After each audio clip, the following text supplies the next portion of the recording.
আসসালামু আলাইকুম। জুম্মা মুবারক সবাইকে।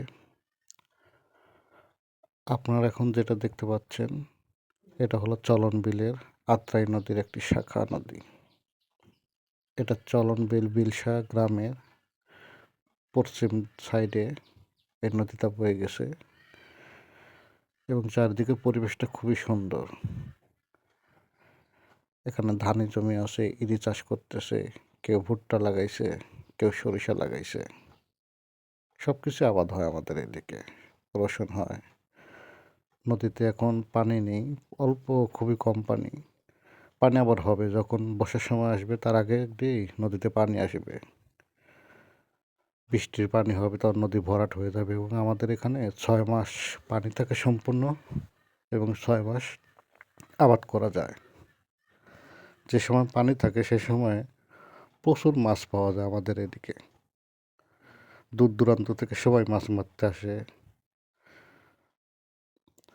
আর এখানকার পরিবেশটা খুবই সুন্দর। বাড়ির পাশে নদী এবং জমিতে পানি দেওয়া মেশিন দিয়ে নদীর পার দিয়ে হেঁটে যাওয়া দৃশ্যটি সত্যি একটি শান্তিপূর্ণ এবং মনোমুগ্ধকর অভিজ্ঞতা। নদীর ধারে হেঁটে গেলে চারপাশে প্রাকৃতিক সৌন্দর্য একেবারে নতুনভাবে অনুভব করা যায়। নদীটি যেমন জীবনের এক অমূল্য সম্পদ, তেমনি জমিতে পানি দেওয়ার মেশিনটি কৃষকদের জন্য অত্যন্ত গুরুত্বপূর্ণ। মেশিনের সাহায্যে জমিতে পানি সরবরাহ করা হয়, যা ফসলের ফলনের জন্য এবং ফসল ফলানোর জন্য নদী এবং মেশিনের মধ্যে এই সম্পর্কটি প্রকৃতির সাথে মানুষের আদিকাল থেকে সম্পর্কিত। এবং এখানে আমরা বিভিন্ন ধরনের সৌন্দর্য দেখতে পাই।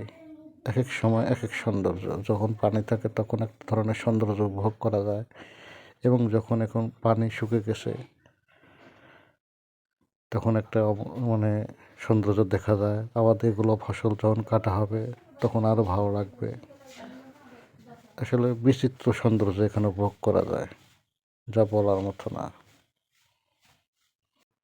পথে হেঁটে যাওয়ার সময় নদীর পাড়ে বসে থাকা পাখিরা, চারিপাশে ক্ষেত ফসল এবং মেশিনের কলরব সব কিছু মিলিয়ে একটি স্বাভাবিক এবং শান্ত জীবনের প্রতিচ্ছবি ফুটে ওঠে।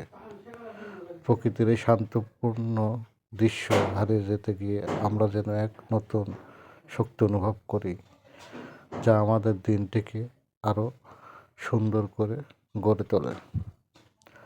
আসসালামু আলাইকুম, ভালো থাকবেন সবাই। কেমন লেগেছে একটু জানাবেন। আমাদের এলাকাটা খুবই সুন্দর, নিজ চোখে দেখলে খুবই সুন্দরভাবে বোঝা যায়।